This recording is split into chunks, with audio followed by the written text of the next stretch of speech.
offer that we call to order the meeting starting at 7:38.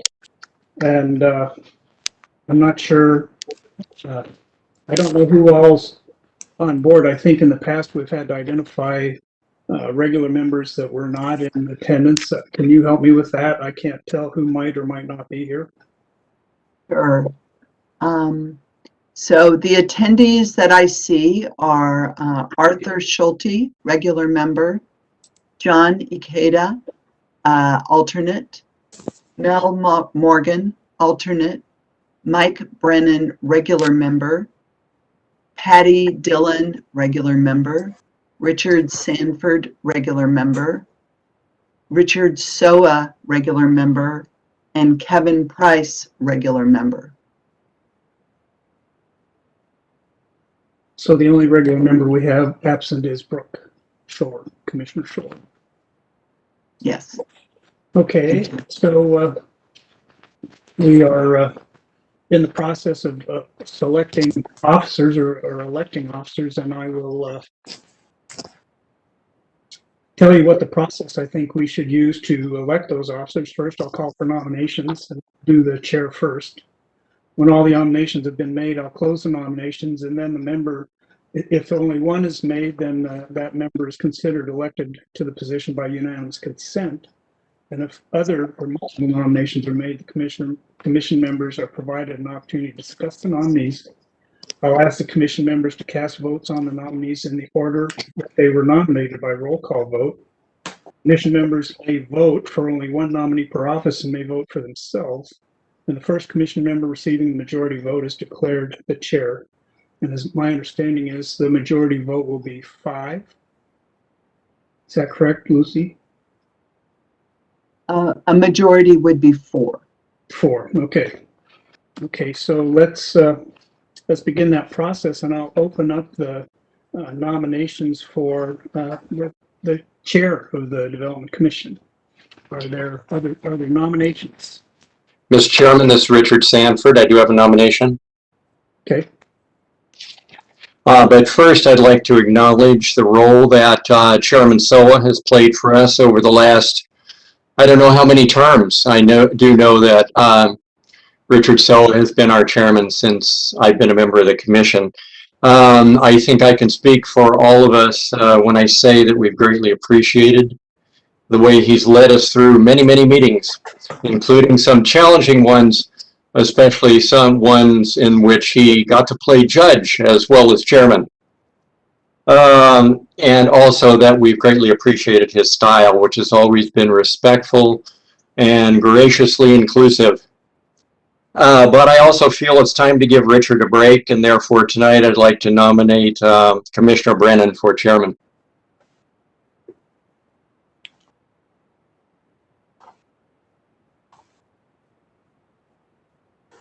Thank you. Are there other nominations?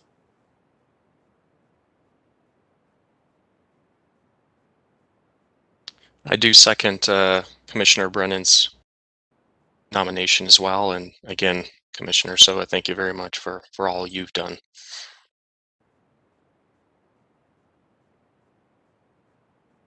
Well, hearing no other nominations, it sounds like Commissioner Brennan is elected by unanimous consent as the chair of the Development Commission.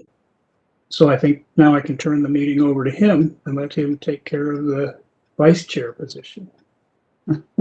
So first, thanks, Commissioner Sanford, for the nomination. Appreciate the vote of confidence, I guess, to step into some extremely big shoes. I echo the comments that you made about Chair Soa. What an outstanding chair he has been. I think it is a record number of consecutive terms, too, from the 10 plus, maybe 15 years that I've been on the commission. So job absolutely well done. Definitely deserves a break. It is an added burden of time for sure to do that. So I will then, I guess, take the nominations. We'll open nominations for the vice chair. Are there nominations for the vice chair? I'd like to nominate Kevin Price as the vice chair. Are there other nominations for the vice chair? Mr. Chair, I would nominate Richard Sanford. This is Kevin Price speaking.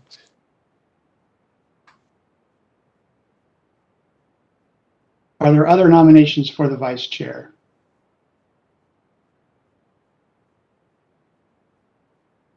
Hearing none, we'll close the nominations. So the way the process works, as Commissioner Sawai mentioned, be an opportunity to discuss each of the nominees, and then I will take in order essentially a vote, cast votes. If you're voting for the first nominee, you would answer by saying aye. If you want to hold your vote for the second nominee, you would say nay on the first nominee and aye for the second nominee. So any comments, either from the, Lucy, you have a question? Just a point of clarification, I believe that as is our practice, this would be regular members and that are voting, not all members. Thank you for the clarification, regular members. So comments regarding the nominees? Or if the nominees would like to make a statement or comment, also can do that as well.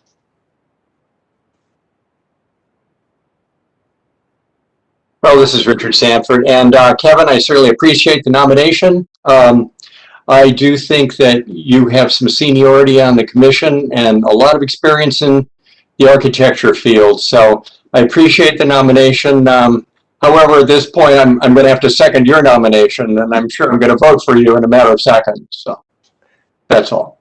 Okay, well, I appreciate it, and sorry to add complication to the process. I just think you would be a really good fit too, and I at least want to look for a name.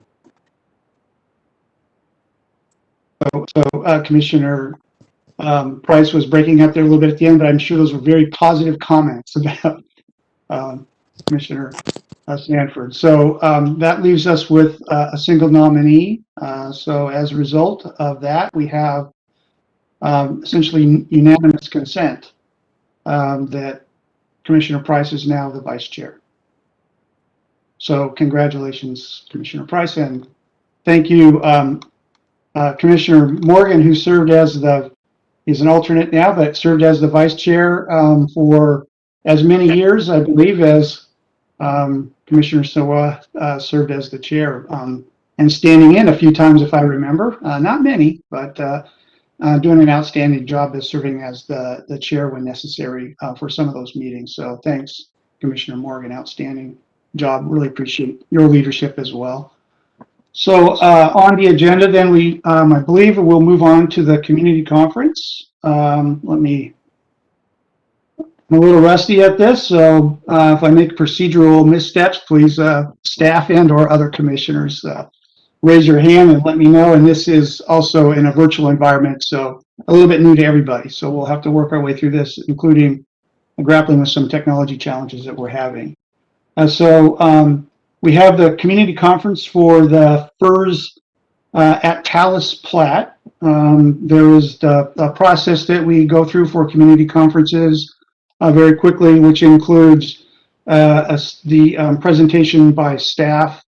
The applicant has an opportunity to also make a presentation on their project. We would then open for public comment or questions. And then following comments or questions from the public, we'll comments or questions from members of the commission. And then at the end, any final comments that any commissioners would like to make about the project. So with that, I will hand it over to Ms. Keaton, I believe, who's on point here as the senior planner for this project. So Ms. Keaton. Thank you so much. Yes, to introduce myself to everyone, since this is the first time I've gotten to meet you, my name is Holly Keaton. I joined the city in mid-January. This is my first public meeting, and it's nice to be able to share it with you. I was hired as the senior planner here, and with that, I have been assigned the FERS at Talus Plat. And so, before we dive into the presentation, I am going to just go over the basics for the public meeting over WebEx. As you can see from the last meeting, it can get a little confusing and complicated, so I'll just reiterate. If you're joining by computer or smartphone, you should see a layout option button on your screen in the upper right hand corner. You can choose your screen there and you can adjust your view. From there, you can change the view of the speakers and the media that's being provided as well. Your video and audio are automatically turned off when the time comes for questions and comments. We will provide, we will unmute you at the time and allow you to speak. At the time of questions, just so I can clarify this right away, questions, comments, and concerns can be presented. If any member of the public would like to speak or ask questions, please type the word question or comment in the chat box, and please direct your question or comment to the panelists. When it is your turn, you will be moved up as a panelist, and then you will be able to speak freely. Okay. So I've already introduced myself. I will also have the applicant take a moment to introduce himself and his team. And so I will just ask that Leo, you introduce yourself at this time. Hello, my name is Leo Suver. I'm the president of Steve Bernstead Construction, and I will be representing us for this meeting.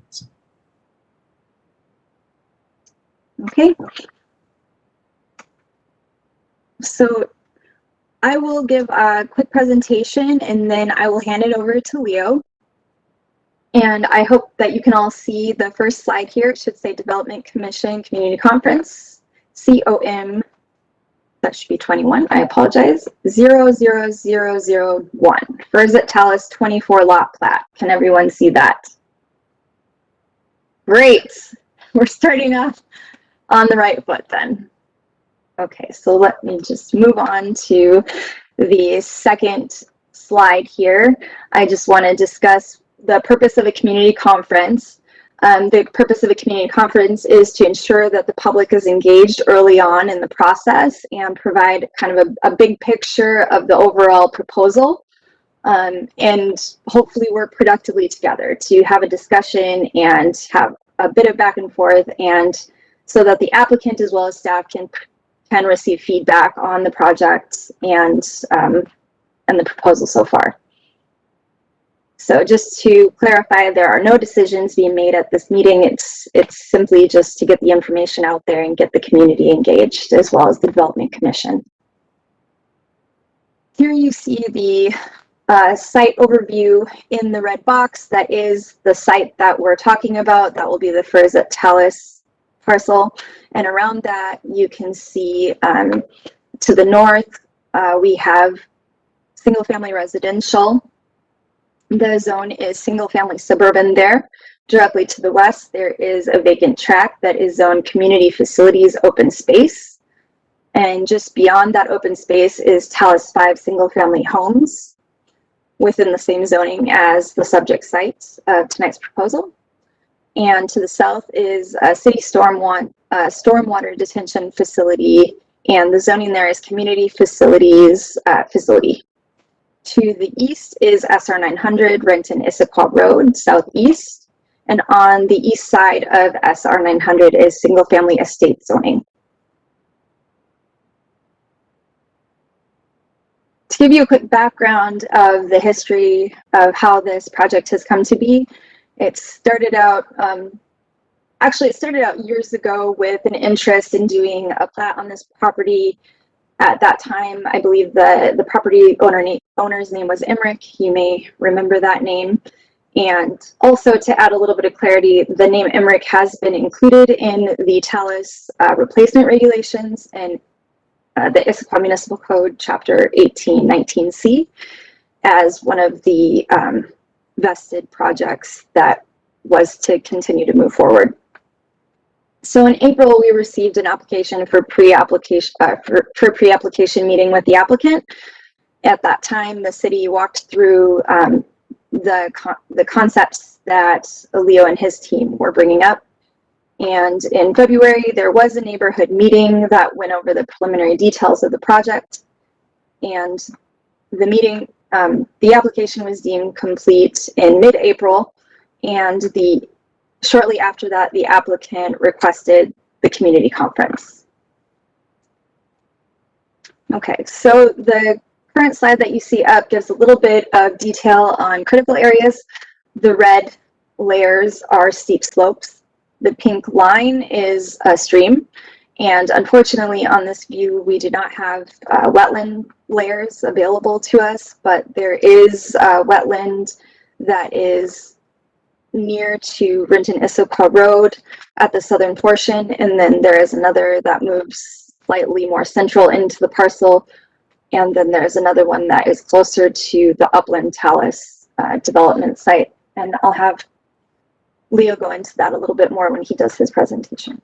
So the overall site here is just over 5.7 acres.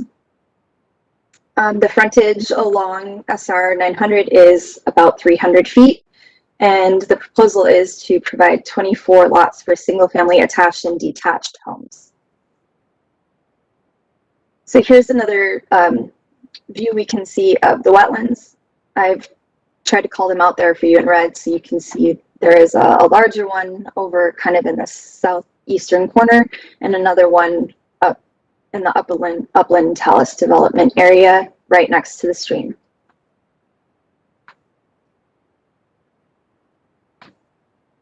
The future permitting and processing requirements for this is we'll go through the review for the preliminary plat. Staff will write a recommendation to the hearing examiner. We will also be doing a SEPA review. And after the staff recommendation is completed, that will go to the hearing examiner, and the hearing examiner will make the final decision. At that time, the applicant can bond for construction permits to do the improvements on the site, and then also apply for final plat. Some general development standards I presented here will be what we look at when we actually look at the construction permits. I wanted to provide this just kind of as a little bit of context for when we're at that stage in the review. You can see that the maximum height for the structures will be 45 feet. Front yard setback will be 5 feet, as well as the rear setback. The side setbacks are allowed to be 0 feet for attached homes. And then the critical area buffers on this site will range from 50 to 100 feet. Maximum density is 1.24 dwelling units per acre. In the initial review, we looked at access, storm drainage, utilities, and design. I do have quite a bit of information on storm drainage here, so bear with me. The site access, safety, and operational analysis will need to be looked at for the access off of SR 900. And the storm drainage requirements will need to follow the 2014 Ecology Stormwater Manual. We did have an additional question come in recently about storm drainage, and I just want to provide what our engineer's information was on that topic. So there was a question about BMPs for storm drainage, and the engineer noted that the city follows the adopted storm design manual, which encourages stormwater low impact design BMPs for infiltration and dispersion of runoff to reduce pollutants and restore groundwater.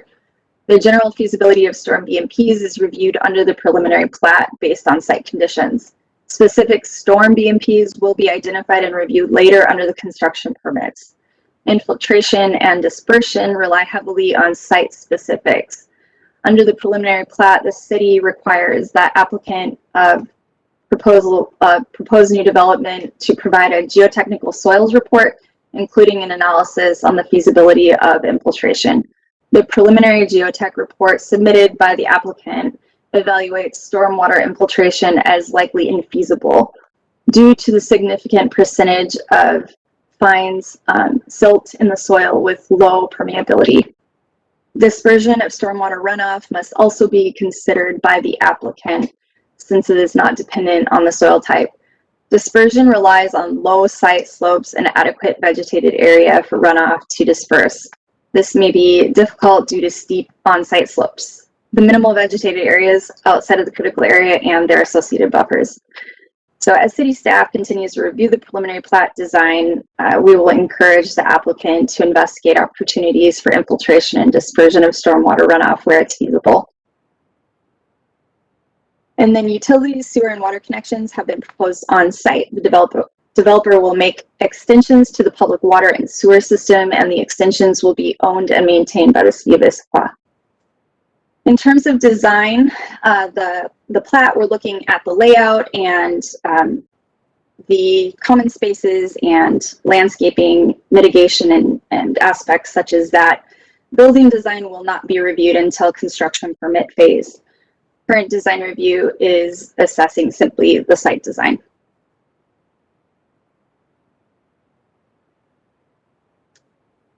Okay, landscaping plan will be required in the next phase of review. Existing trees to be reserved will also need to be reviewed at that time. Community space will be part of that review as well.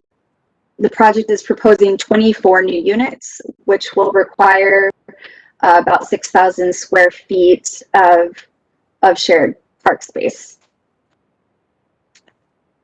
This is a hillside site. The Talus replacement regulations require over 15% grade must meet standards, including limiting the retaining walls to 10 feet in height, or they must be terraced, which is a topic that came up earlier. And so apparently that is something that must come up frequently in meetings. So it's important to note that there are specific regulations for this site when it comes to walls.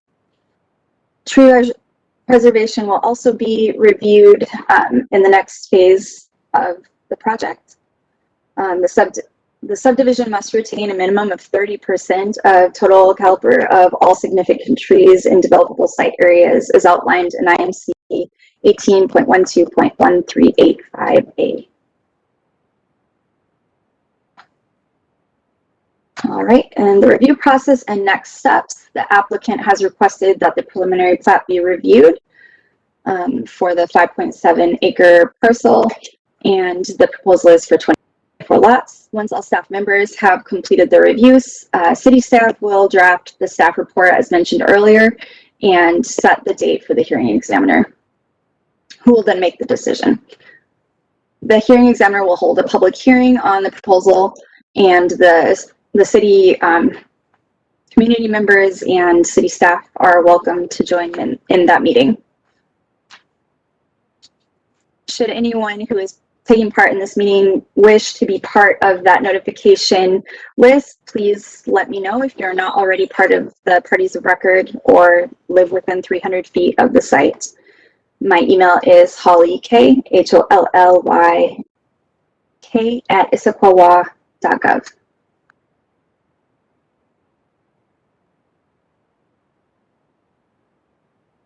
Okay, with that, I will hand it over to Leo for his portion of the presentation, and I'm going to be running the slides for him here. So Leo, if you just want to let me know when you're ready for me to move on to the next one. Great. Thank you, Holly. And thank you for your time in your presentation there. That was very good.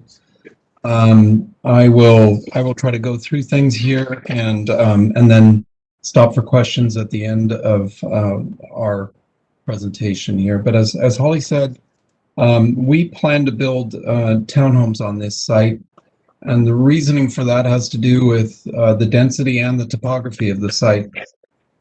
Part of the purpose of our land plan is to utilize the existing natural topography of the site and to design our homes and product to best use that topography, and townhomes make the most sense.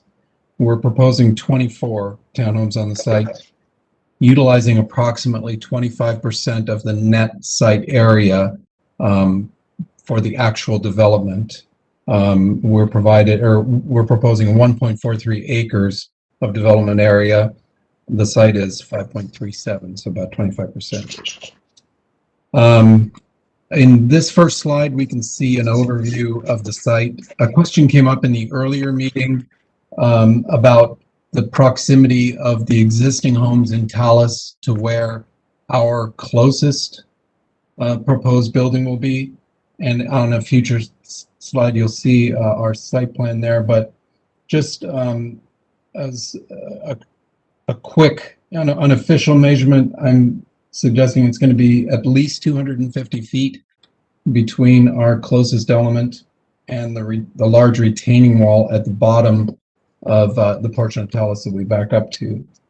That would be the closest point of contact. Going back to the last slide, you can see that this site is heavily treed. There's mature evergreen and deciduous coverage in there. There is an existing residence on the site. It's been demolished. That was right at the lower right corner of this picture in the highlighted yellow area. And the foundation still exists in there. That area of the site's relatively flat, but it's located above SR 900. There's a large retaining wall that was built with the expansion of SR 900. And part of the requirements of this site that were placed by the city of Issaquah is that we maintain a 100-foot setback from SR 900 with our development. And so that forces our entrance and structures and other areas of development farther away from the SR 900 corridor, but it does preserve a permanent green and open space in that location there. There are a number of critical areas on the site. There is one stream and 4 wetlands on the site. The stream is an intermittent class 3 watercourse. It's on a grade of about 20%. It actually originates in one of the small wetlands that are located within our site. We're classifying that as Wetland B. That's a category 3 wetland. There is also, if we can go to this slide. So on the extreme left end of the page here, you see the edge of Wetland B, and that is where the stream, which is in blue, originates from. Wetland B carries a 75-foot buffer, and the stream carries a 50-foot buffer under current city code.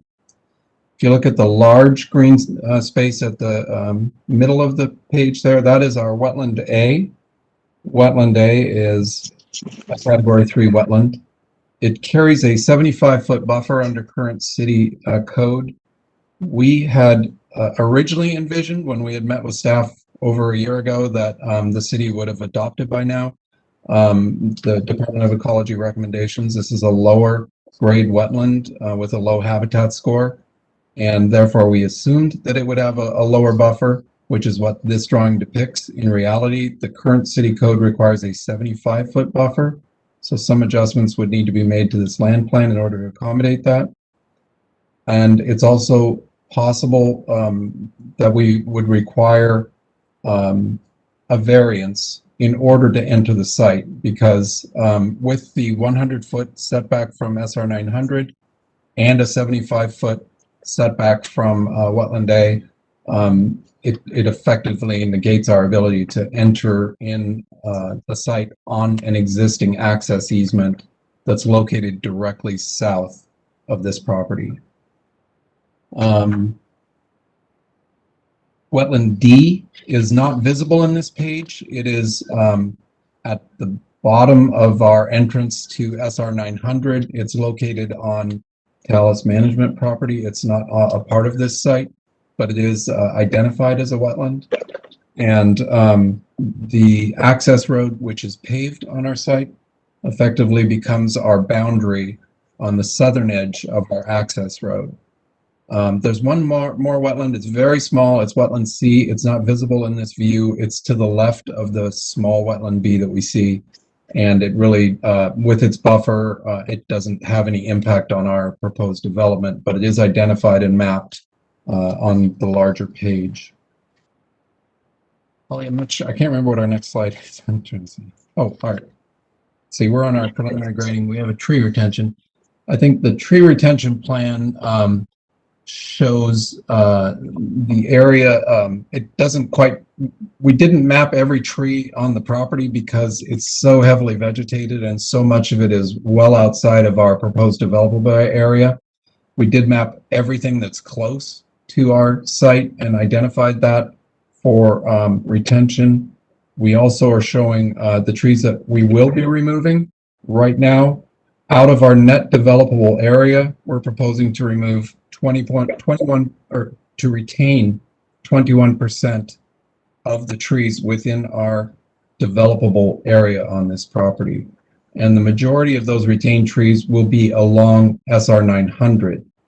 However, there will be a significant vegetated buffer between our proposed development and the existing Talus development directly west of us. That will be retained. As Holly mentioned, there's also several steep slopes on the site. There's one directly below the site on the northwest, northeast corner, which would be the top right section of this page. That has been mapped as a steep slope. It has a buffer and a building setback, and our proposed residents are outside of, our structures are outside of that building setback. One of the lots does go into a small portion of the buffer of that, which is permitted currently under city code. There's also a steep slope located on, as you see this page, you can see the steep lines of gradient on the left side of the page. And our development is well positioned beyond that, 100 feet from the bottom of that steep slope minimum and greater.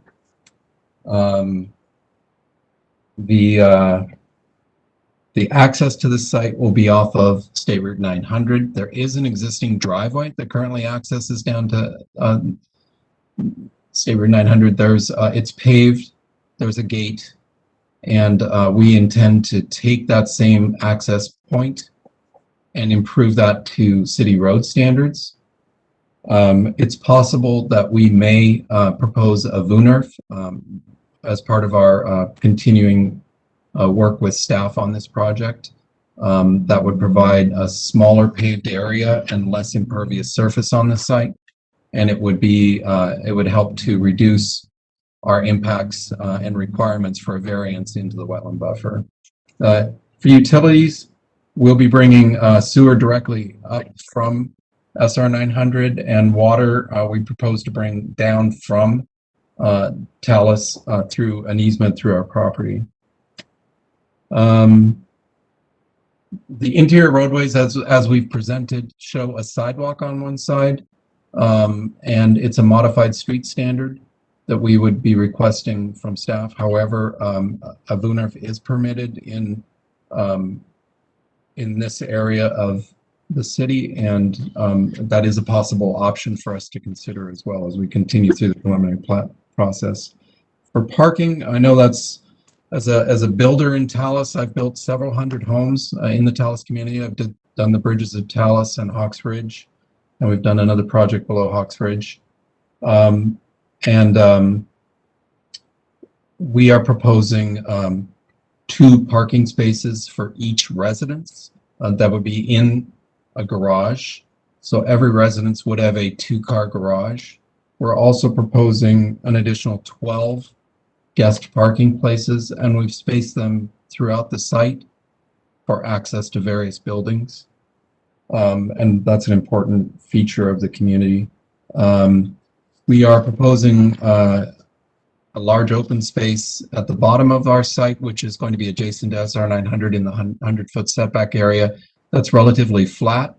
There have been recommendations from various members of the public about a possible trail connection into our site and into the Talus community, and we would willingly work with staff and the community to provide that and make something accessible to our site through all of Talus as well. I don't know, I think I've hit everything I wanted to do. Holly, is that, let's see. We've got your overview slides. I think you've covered most of that, or you or I have collectively, but I'll just put those up here in case there's anything that you wanted to touch upon. Yeah, I'll just say again, out of 5.37 acres, we proposed to only use 25% of the site, which is 1.43 acres, the rest being preserved in either open space or native growth areas. We do not propose a traffic signal off of SR 900. Our traffic consultants have told us that's not necessary, and that a center turn lane that currently exists in SR 900 will facilitate access into and out of the site for northbound traffic. We'll have direct access for southbound traffic off of SR 900. However, we will of course work with staff and their consultants to make sure that a safe access point is provided into the site. And your next slide is site features, kind of touching upon the critical areas one last time. Yeah, and again, I think that I'll just reiterate that Wetland A is currently shown on this site plan at its 50 feet. It's under current city standards, it will require 75 feet. However, depending on timing, that buffer may change. If it doesn't, we would need a variance, and we would do a separate application for a variance with staff as well, and under their guidance. And your general use proposal is, I believe. And I have not designed the actual buildings, but we have done a detailed study of our footprints. And I've used an architect that I've worked with on many projects that's very successful.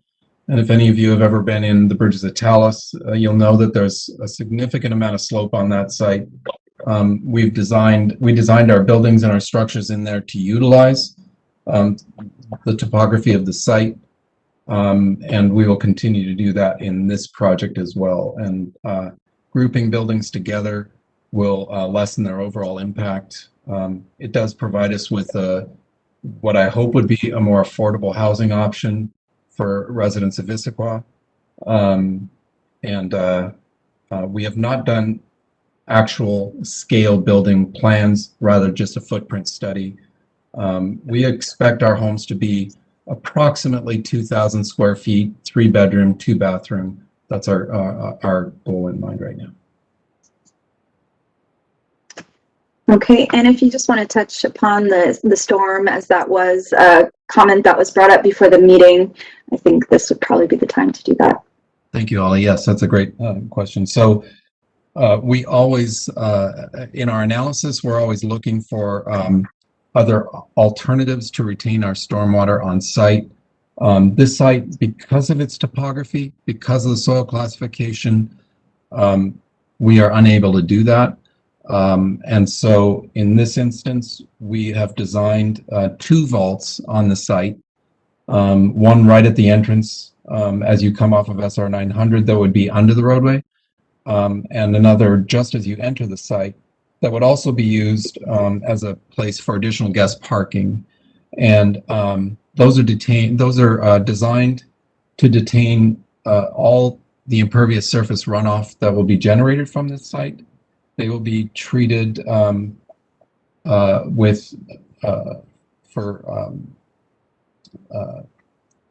phosphorus treatment, and they'll also include a storm cartridge filter to bring water quality into line with city standards, and we'll continue to work with staff with that.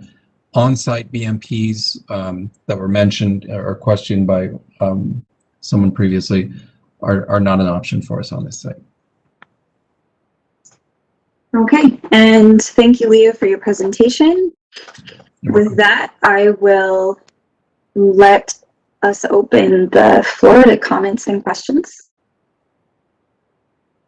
So as far as the process for comments and questions, since we can't see those, we'll have to ask staff to call out folks that are on the call in the meeting. Did the Sometimes the commission wants to ask clarifications before we move to public comment. We can certainly do that. If there are questions for clarifications, there is the last section here will be our opportunity to ask more specific questions and make comments. But if there are questions you have now, just for clarification purposes, certainly raise them. Since I can see most everybody except Commissioner Price and Akita, you can just raise your hand in your screen so I can see you. And there is a raise hand feature, but instead of going through that explanation, I think just a visual probably works just fine. So anybody have any clarifying questions? And I just wanted to add that I've unmuted Commissioner Price, so hopefully he can participate in spite of the fact that I cannot move him up. Thank you, Lucy. I did notice that. I did have a question. I raised my hand, so I'll just jump in real quick. Can everybody hear me? Yes. So could the applicant describe where retaining walls might occur roughly? I didn't feel like we went over that, or possibly I'm missing it. I just didn't understand where these retaining walls would occur. It seems like you would need a number of them, or are they just integral to the structures themselves? Sure. I'm happy to do that. It's a great question. So as you enter the site, there are retaining walls that will be required on either side of the roadway. They will be, in order to achieve a maximum 15% road grade, we'll have some cut and some fill walls as you enter through the site up to the first building lot. And so on the right side, you'll have a retaining wall. And on the left side against the wetland, there will be another retaining wall that will also minimize our grading necessary against the wetland and the buffer in that location there. And then directly above the buffer, there is some open space and then an alley road that goes across the bottom of our proposed site. And that also will be a fill retaining wall that will basically span the majority of the length of that alley, and it will range from 2 feet to 10 feet in height. And at the top of the site where the turnaround and the hammerhead is, there will be an approximate maximum 10-foot retaining wall.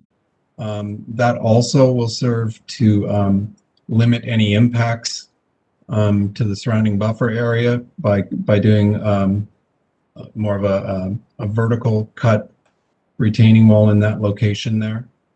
And at the top of the site, in the backyards of some of the townhomes, there will be some smaller retaining walls up against the property line, and they will be in the 2 foot to 5 or 6 foot height modular block retaining walls. Within the site, we intend to use a natural grade of the site so that the roadway, once we're into the first lot, is very close to native grade, and we're minimizing the amount of cut and fill both in our roadway and in our building sites. So that part of it is also a cost component, so that we're not hauling tremendous amounts of dirt off-site, but we're able to reuse dirt on-site as well. Terrific. Thank you. That's all I have. Great. Commissioner Dillon and then Commissioner Morgan. Thanks. Holly, I think I saw in your presentation that you had quoted the maximum density as 1.24 DU per acre, which obviously isn't consistent with 24 units. And I just wanted some clarification on what the classification and maximum density is for the site. So this site was vested as a 24 lot plat before the Talus replacement regulations were put into play. And so the development site is allowed to move forward as it has been provided, so long as it aligns with those development regulations that are replacing the old development agreement. And I don't know if Lucy wants to add any detail to that at all. Yeah, I think that's fine for now. Thanks. Commissioner Morgan.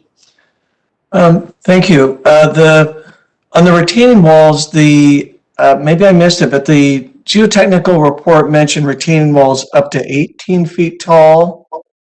Near lot 7. Is that, can you address that, Mr. Seward? I'm not familiar with that, so I don't have the geotechnical report in front of me, but I'm not aware that we have an 18-foot retaining wall on this. Okay.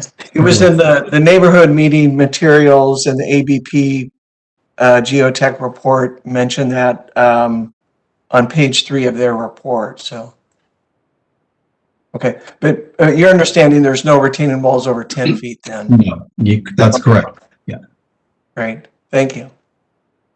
Are there other clarifying questions? Okay, seeing none, we'll move on to public comment or questions. Do we have anybody that would like to make a public comment or ask a question? And I'll just remind that if there's a member of the public who would like to ask a question or make a comment, that you write question, comment in the chat box, and then we will move you up as a panelist.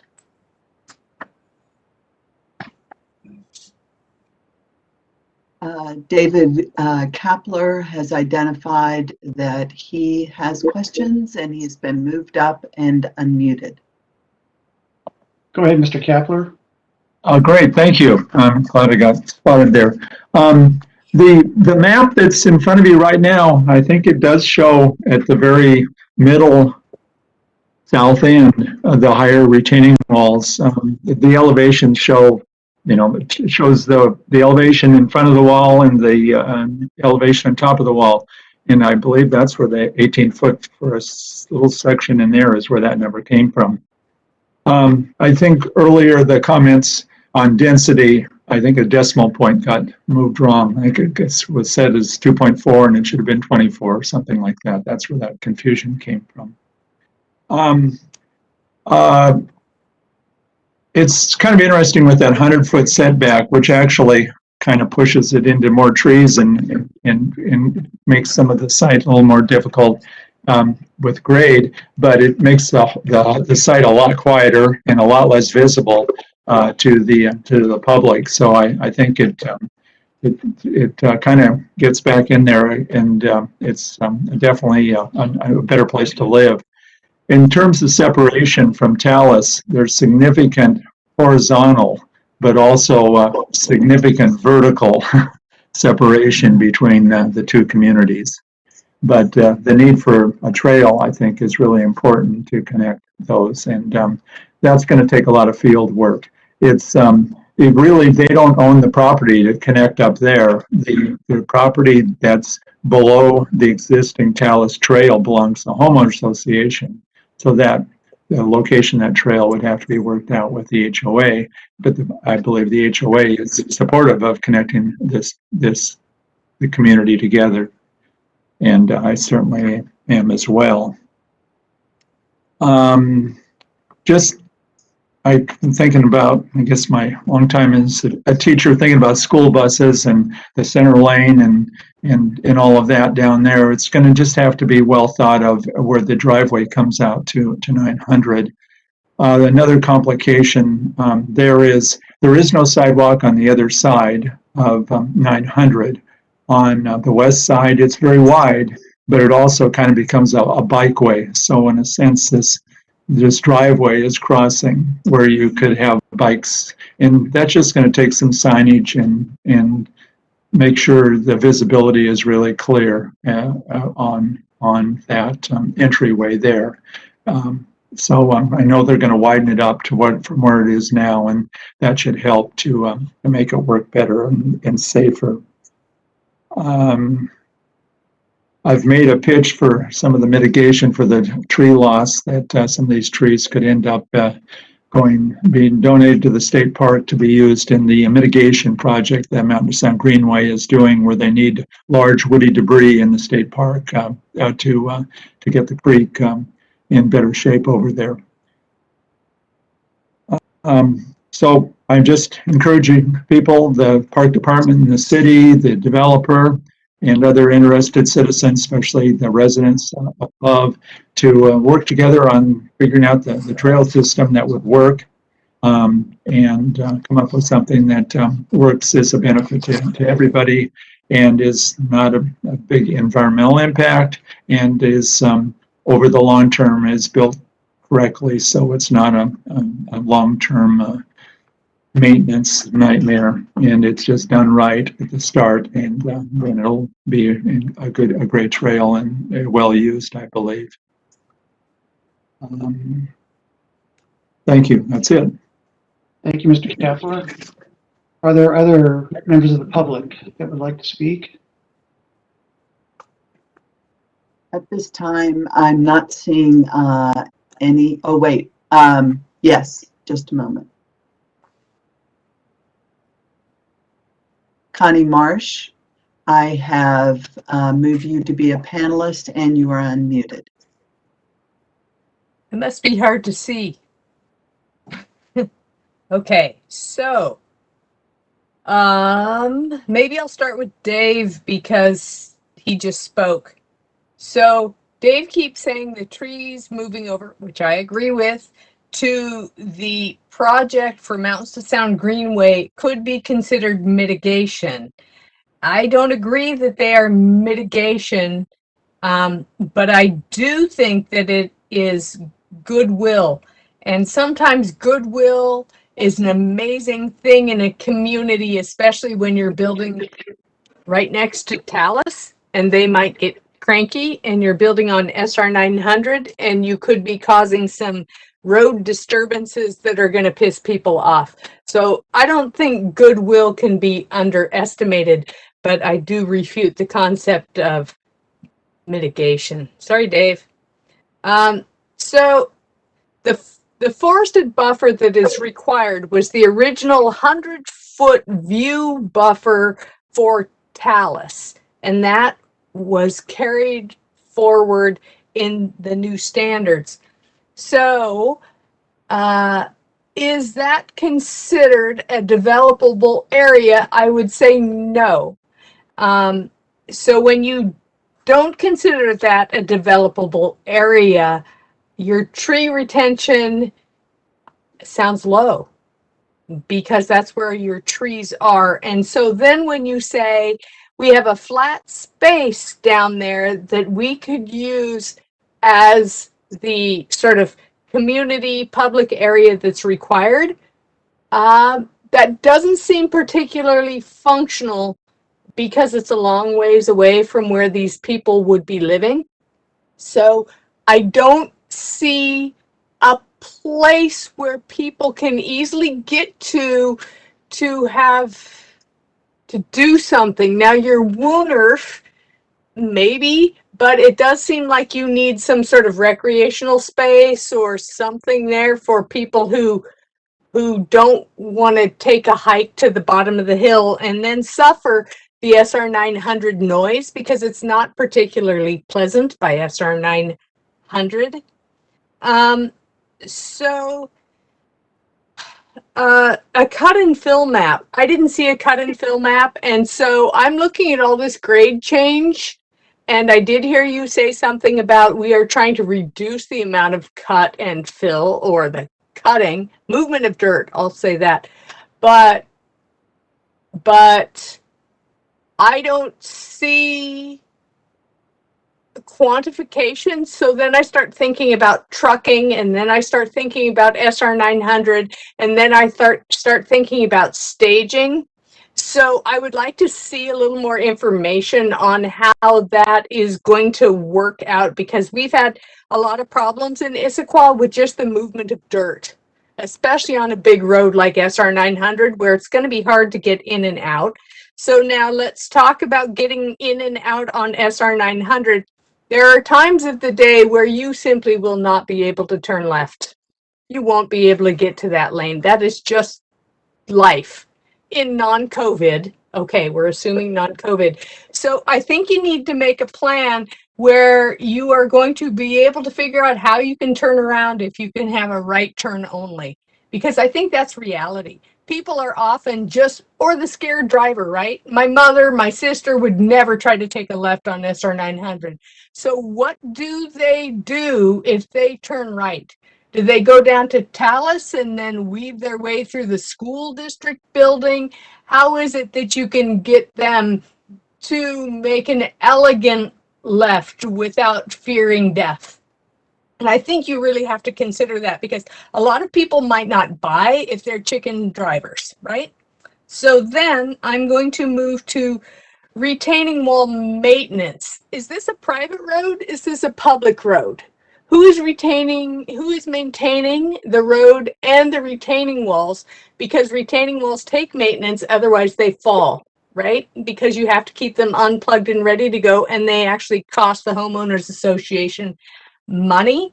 And so then as I look at the retaining walls that you say are supposed to be above this wetland, and I know that in order to maintain a retaining wall, you actually have to provide drainage for those retaining walls away from the foot of the retaining wall. And then I'm trying to, again, see how this wetland is going to keep the water that it needs to thrive. Because we actually in this town need to make our critical areas better. We don't have the luxury of just keeping them the same or degrading them. I mean, we simply have to step up. So I don't understand your critical area sustenance. And then one last thing, sound goes up. And so I think you're going to have to think about the people who are upgrade from you when you start talking about the noise that you are going to be making as you have this construction. So I would try to reach out to them in advance and have a constant communication with upslope people so that they don't get grumpy and they're happy to have you there, because communication is key, right? And nobody wants to wake up at 7 a.m. on a Saturday morning because you guys decided you wanted to do this on weekends and their windows are open because it's summer and now they're cranky, right? So at this point, that is all of my comments. Thank you very much. Thank you, Ms. Marsh. Are there other members of the public that would like to comment? At this time, I do not see any other questions or chats indicating someone who would like to comment. Okay, thank you. So then we'll open it up to questions from commission members. I'll do kind of the same approach, kind of raise your hand, I can see you. And Commissioner Price and Akita, you'll just have to kind of chime in if you have an add-on question or if you'd like to ask a question, and we'll make space for you. If we can't see you, I can't see you. Commissioner Sanford. Hi, thank you, Chairman. It's Richard Sanford. I have a question about where the grades are located. In the neighborhood discussion document, there is information regarding, it says, for lots 19 to 24, the house locations are set back more than 25 feet from the top of the 40% slopes. And on lot 24, the minimum setback appears to be on the order of about 20 feet. Could you show us where on the diagram those lots are and what we're talking about?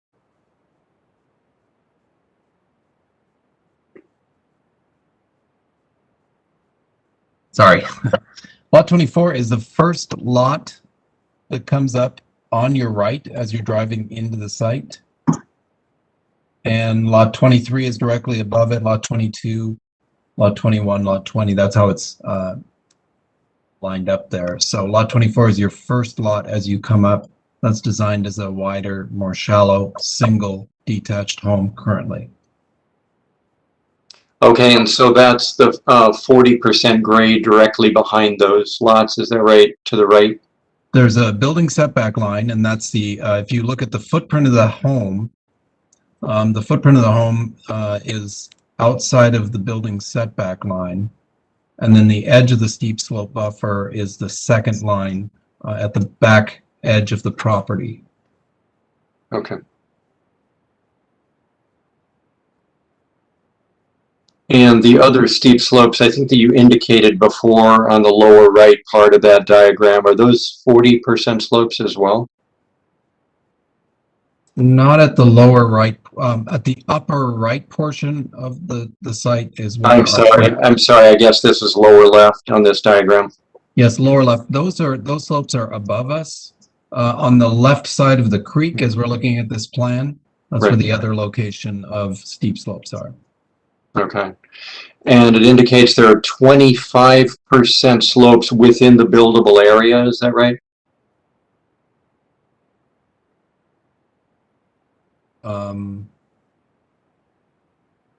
I'm not, where are you seeing that information? I think there were references to that in the neighborhood discussion document. What are the slopes within the buildable area? There are no 25% grades there. Are you referring to just existing grade? Yes. I'm sorry. I believe it's the uppermost portion of the site where the steepest amount of slope is. That would be on this page at the upper left corner of the site. Okay. I believe that's our steepest gradient in this particular site. Okay, and so the areas that are most proximal to the wetland would be probably this 40% grade in the lower left of this diagram that we can see. And is that Wetland A that we're talking about that's fairly close to that on the lower left? The stream is on the lower left of the site here, and it's at the base of the steep slope. And there's Wetland B, which is on, you see it just at the very top of the stream on the extreme left edge of the page. Right, okay. That is the edge of Wetland B. Wetland A is the large green wetland that we see just as we enter the site at the bottom of the site. Okay. All right, thank you. Mm-hmm. Are there other questions from the commission? I believe Commissioner Schulte has his hand up. Go ahead. Oh, thank you. Question for the applicant, Mr. Sewer. I've got two questions. The first one is, can you speak to the fire department access into this site? Do you anticipate having to widen any of these roads access points, or right now are they reflective of the fire department standards? I imagine that large kind of roundabout area is their method of circulation. That is actually an alley. Oh, that's an alley. Okay. Yeah, at the top of the alley, at the extreme left of the paved area there, that is a fire truck turnaround. The roads, the grades, and the radius are all designed to city standards. We are proposing a 15% road grade, and that is our maximum slope, which is permissible for city emergency vehicles. And there is discussion, we have additional discussion that we have to make for city maintenance vehicles for utility access. And as part of the platting process, we have to work through that with staff. Mm-hmm. Okay. And my second part, my second question is, can you clarify what the extents of the WUNORF would be? Did you mention there was going to be a WUNORF towards the bottom near the entry, and does that go all the way up the main road, or is that just the alley that you talked about? I'm only mentioning the WUNORF because it is permitted for this development without any modifications of standards. The road that I'm currently proposing on this would require a modification of standards to achieve, because it's has a sidewalk on one side, and we've intentionally shortened the width of the overall right-of-way in order to limit the amount of impact that we have. But if a WUNORF is more preferred by staff, that would be the main road going in. It would not include the alley. Okay. Okay. Got it. Yeah, I know. I do see that sidewalk on that main road access point, and whether whether it's just the traditional street with the sidewalk or whether it's a Woonerf, I do encourage um, safe access for both pedestrians and bicycles. I know we have that bicycle path along 900, right? That I think ideally we want to connect to, and then we also have the transit station up north of the site. So, I envision the residents here potentially, whether it's by foot or by bicycle, accessing, public transportation along 900. So, I don't know what safety measures you've got in place, whether they are bollards, whether it is just a raised sidewalk along that road, but I do encourage safe access to and from the site. Thank you. Just a comment. Yep. Yeah, I appreciate that comment. Thank you. Can I interject quickly? Absolutely, go ahead. Or ask a question? For those that may not know, could either the applicant or staff describe what a VUNERF is and how it might be applied to this site? I'd be happy to take a stab at it because I've built a few of them. A VUNERF is typically a concrete paved roadway that is meant to incorporate both vehicles and pedestrians in the same surface. And it's usually done with a patterned concrete to give drivers a cue that there's a different driving surface that is sharing a roadway. It's been commonly used in the urban villages. I've also used it in several other projects outside of the Issaquah area, one notably in the city of Redmond. And I've found them to be very effective means of traffic control. Excellent. Thank you for that description. I would just add that there is a standard for VUNERFs in the Talus replacement regulations. If there is a maximum number of homes and a width of 20 feet, which meets the fire department's fire lane access width, and East Side Fire and Rescue will review the plat and the construction drawings to ensure it meets all of their standards for access. And the allowed number of homes is 29 units. Thank you. Are there other questions from the commission? Commissioner Morgan. Thank you, Commissioner Brennan. One question Mr. Sue, I thought I heard you mention you're retaining 21% of the trees on the developable area. And in the staff report, I read that code requires a minimum of 30% of significant trees be maintained. Am I missing something in those two numbers? You are not. That is the requirement in the tree regulations in the IMC. This proposal is still being reviewed, and the tree retention proposal has not been reviewed in depth at this point in time. Okay, thank you.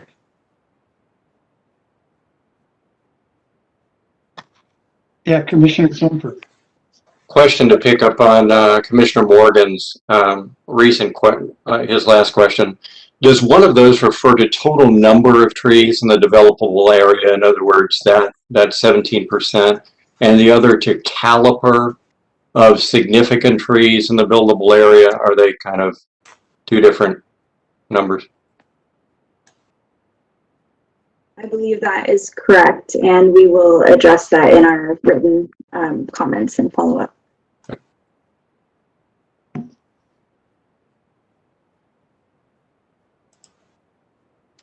Are there other questions? Yeah, Commissioner Akita.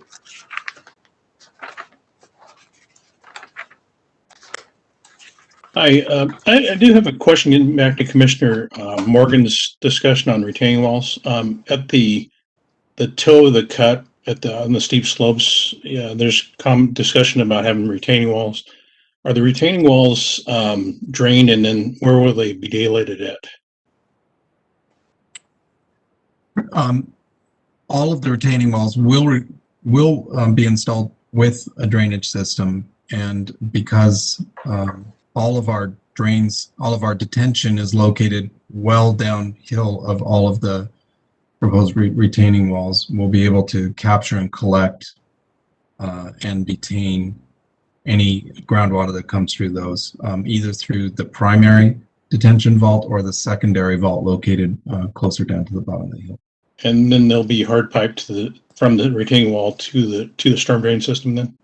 That's exactly right. Thanks.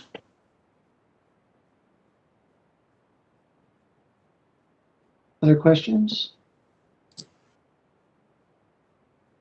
I've got, maybe I'll just ask a couple here real quick. So I heard from Mr. Kapler during public comment about encouraging kind of trail connections within the development area. And as you've been talking about kind of the site slope conditions, et cetera, is it viable to actually make those connections, particularly to the Talus neighborhood above this development area? And how would you accomplish that? I don't know how much opportunity you've had to look at that, explore that, but how significant of a challenge is that? I have had some offline discussions with Mr. Kapler about potential locations for trail connections. Yeah, I think his initial reaction was to connect not actually into our property, but onto our access easement as we come up SR 900. It is quite steep once you go off of our site and at the base of the wall. So it would take a very hardy person to make it to the top. And I have done it once. I'm not going to do it every day, though. Okay. And then a question about the wetland buffers. There were two paths that were described. One was the regulations are being kind of redeveloped, I guess, some work being done on that front. The other was a variance. So just curious about, and this is a question to staff, kind of a timing question, if that is in the works, and is that, are those decisions going to be made in time for this particular project, or is a variance going to be the path most likely to accomplish the proposed layout? So as you probably know, planning is working on updating Title 18, and the direction from the council has been that they would like it to be a holistic and comprehensive amendment to the title. And so my assumption is, based on past experience, that that is going to take staff probably the better part of 1 to 2 years potentially. The amendments to critical areas are based off of the best practices and ecology recommendations, which have already been updated. And so we already know what those recommended buffers would be. For a wetland that is a category 3 with a habitat score of 5 or lower, I apologize, I'm trying to go off the cuff here, but I'm pretty certain this is accurate. And Lucy, if it's not, please cut me off. That requires, under ecology's new guidance, a 60-foot buffer rather than 75 feet. And that is one of the only environmental regulations that has lessened, as you may know. Most are becoming much more restrictive, and that is based heavily on the habitat score because of that low habitat score. So let's say, for instance, we were able to get that amendment done, that 60-foot buffer would then apply to this project, and then the applicant could apply for a reduction rather than going through a variance process. However, if it doesn't get done in a timely, in correlation to this project, timely enough for the applicant, then he would need to apply for variance. Great, thank you. Just one more question, I guess two related to the road access. The question was asked during public comment as whether or not it would be a public road or would be maintained as a private road? I think you talked about it was going to be constructed to public road standards, but question of ownership was raised. I was interested in what the plan is there. It will be a private road and private storm drainage system. It will be public utilities, water and sewer. And then at the connection of the road to SR 900, it kind of goes off the topographic map there, but it is the condition at the road, it's fairly steep heading down to 900. I'm just curious about on a day where things are a little slippery out there, is there thought about a run out at the bottom or something where it flattens out to prevent people from sliding into what could be fast moving traffic? It's probably part of your traffic safety study that sounds like it's still under discussion. It actually, the roadway does flatten off as we get down to SR 900. The steeper part of the site is up in the buildable, where the building lots are, but our grade does flatten out as we go down, and it's quite flat at the bottom. Great, thank you. The only item I would just add to Commissioner Chairperson Brennan's question is that our public and private standards are the same. Ownership is different, and there are some advantages that may come with that based on certain details of construction, but the standards are the same. Great, thank you for that. Can I ask a follow-up question to Lucy's comment and Mike's questions? Yes, go ahead, Commissioner Price. So in regards to one of the public comments too, the retaining walls will need maintenance. This road will need maintenance, and the nature of ownership of these units. You say they're townhouses, correct? That's correct. Yes. So they will be individually owned. Mm-hmm. So there won't necessarily be an association unless they form an association and a homeowners association that they would create a fund for such routine maintenance. Would that be true? There will be a homeowners association, and it will be formed prior to any sale of any units in there. And in that will be part of the budget will be for road maintenance. Okay. Thank you. Mm-hmm. Other questions from the commission? Seeing no additional questions. Commissioner Brandon, I do have a question. This is Commissioner Schulte. Yep, go ahead, Commissioner. Question for you, Mr. Suver. I was just looking at in street view of 900 and that access point.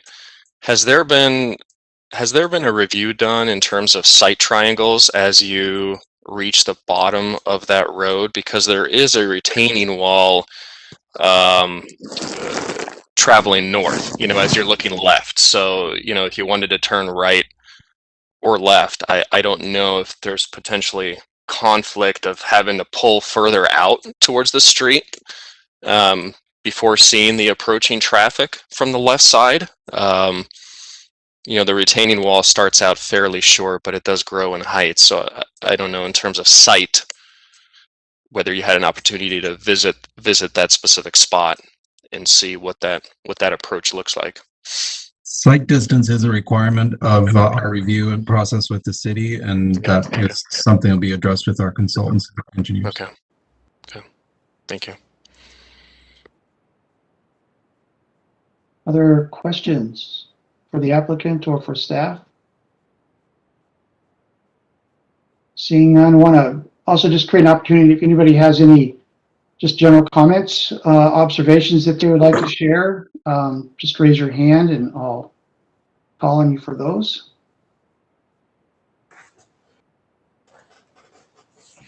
Commissioner Morgan. But I do appreciate the work that's going into this. Obviously, a tight, steep site, and but we have a tight, steeply priced housing market and a need for a lot of housing, so I can understand it. And just one quick comment, I guess, if the option of a Wooner came up on the road, I prefer it the way it's designed. I do appreciate having just the one sidewalk to lessen the impact. And I do think with that steep slope, maintaining a separate sidewalk for walking and especially bicycles, I don't think I'd be riding my bicycle up a 15% slope very quickly. So I would be in favor of keeping the road design the way it is right now instead of a lunar. So thank you. Other comments from commission members? One, I guess, for me. So first, thanks for the staff report. I think it's all well done. And to Mr. Suver, your presentation as well. Different environment for the commission to be operating in. Not quite as smooth to do as in person, but everybody, I thought, has done a great job of this community conference this evening. This is absolutely a tricky site, but there's not a lot of easy stuff left out there. That's already done.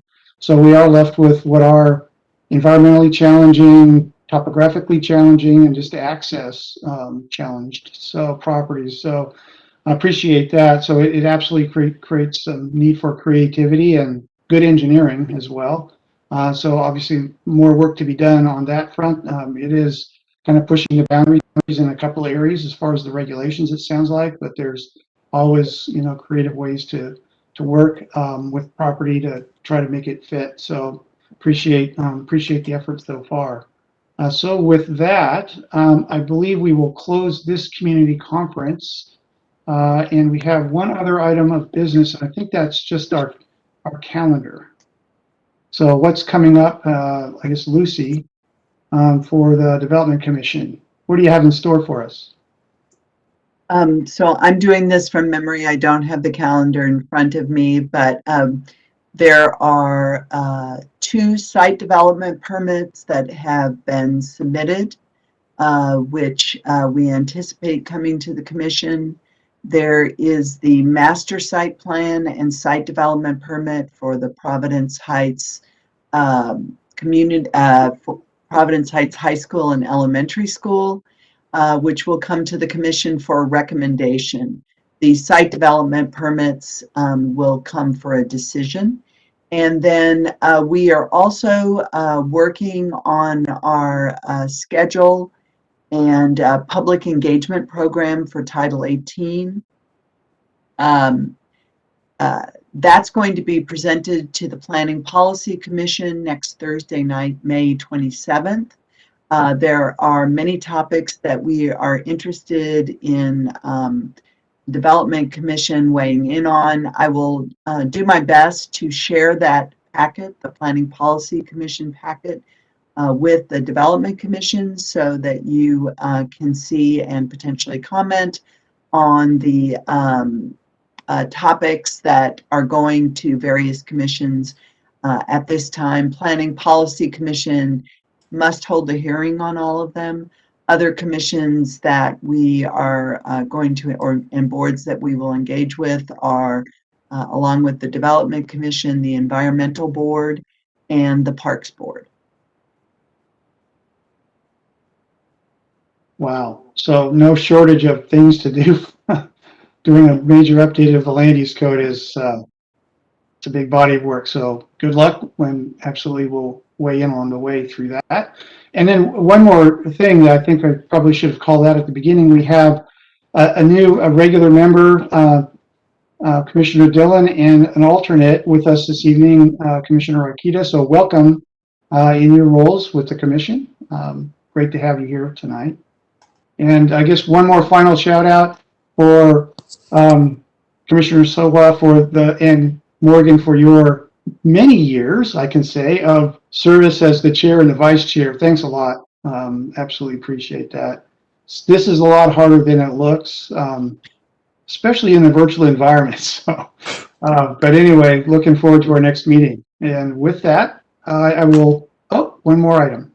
I believe, Holly, did you want to conclude with any description of what happened subsequent to this meeting? Thank you. Yeah, so I do want to say again, thank you everyone for participating tonight. I really appreciate the discussion, the comments, and the questions. And in follow up to tonight's meetings, all comments that were received from the public and the commissioners will be summarized for response, and that will be provided in writing to any of the property owners 300 feet from the property, as well as the people who have signed up to be a party of record. And that typically takes about 2 weeks. Great.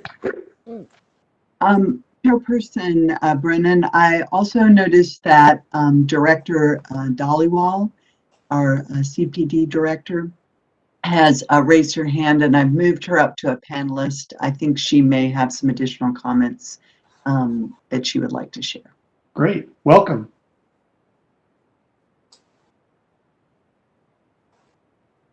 You're muted. We can't hear you. Can you guys hear me now? There you go. Yeah, good evening, commissioners. I was just wanting to say hi to everyone, and I'm impressed with all the diligent questions you've been asking on this project. So I don't have really much to contribute here, but in terms of upcoming meetings, I would like to ask, like Lucy said, we're launching the Title 18 code update with the Planning Policy Board. We're going to be talking to them. One of the ideas we've been having is a joint boards and commissions meeting with the Development Commission and the PPC, just because you would bring a different perspective of actually reviewing development proposals and applying the code that we're looking at updating. So which does mean, you know, we would probably work with you for scheduling purposes. It does add a little bit of layer of complexity, but wanted to get your initial take on that and your desire for being involved in that code update. So you don't have to tell me now, but, you know, or get back to Lucy on what your thoughts are for your involvement. Great. Thank you. Any other final comments on this evening's, and welcome to the city in your new role. Good to have you. Glad to be here. Glad to be part of the great community. Thank you, staff and applicant. Excellent presentations. Appreciate it. Yeah. Okay, so I will raise and drop the virtual gavel and adjourn the meeting. Everybody have a good evening. Good night, everyone. Thank you.